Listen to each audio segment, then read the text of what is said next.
Както земният свят има своето устройство тук, така и небесният свят горе има своето устройство и те са свързани.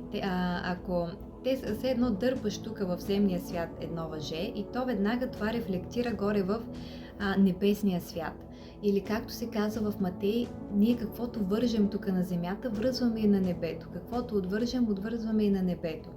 И Бог ми разкри, че все едно в небесния свят има два съндъка. Това е спрямо Словото в Второзаконие, където се казва, че ние като хора избираме дали да следваме Бога и вече вследствие на това ние избираме или пътя на благословенията, или пътя на проклятията. Като пътя на благословенията той не изключва изпитанията, но нали, това е друга тема. Както и пътя на проклятията не винаги изглежда лош, той много често даже изглежда примамлив, уж по-добър, но реално носи само беди, носи злини. И докъде стигнах за двата съндъка. Горе в небесния свят си представяме два съндъка, но те са обърнати с главата надолу. И в единия са проклятията, в другия са благословенията. И ние с нашите мисли, с това, което не само мислим, с това, което казваме, с това, което чувстваме, с това, което правим, ние задействаме или единия съндък, или другия. Тоест, или се отваря единия и се изсипват проклятията, т.е. лоши неща, или отваряме другия и се изсипват благословенията, добрите неща.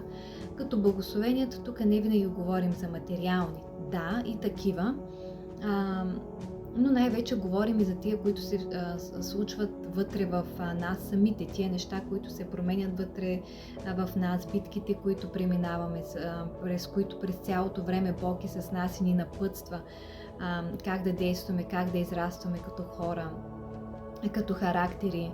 И въпросът е в това, че осъзнато или несъзнато ние постоянно в ежедневието си отваряме и затваряме един от тези съндъци.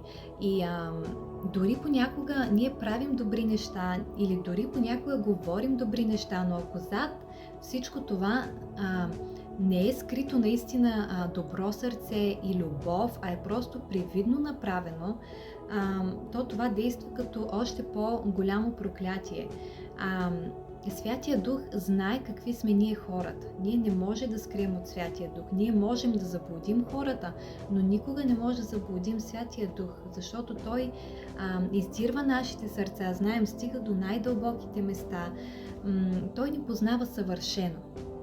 И така се оказва, че в един момент ние сами или активираме проклятието, или благословението в нашия живот, което не бива да ни вкарва в постоянен панически страх, какво мислим, какво говорим, това дали го направих така или иначе, но да имаме наистина една реална преценка и да знаем, че ние можем да се покаем от това, което сме объркали, да помолим Бог за прошка, нали, с истинско сърце, с разкаяно сърце, да го молим за сила след това да не повтаряме грешките, които правим, защото ние сме си хора, ние имаме слаба природа, която постоянно се опитва да греши, да прави някакви неща, които не водят до добро и всичко е, нали, постоянно се бунтуват нашите желания и това, което пък Святия Дух иска от нас, защото Той е чист Дух, Той е Господ, Той е светлина, Той е обновител, Той е съзидател. Но хубавото е, че винаги Той побеждава, винаги Той надмогва, защото Неговата сила е огромна, неописуема.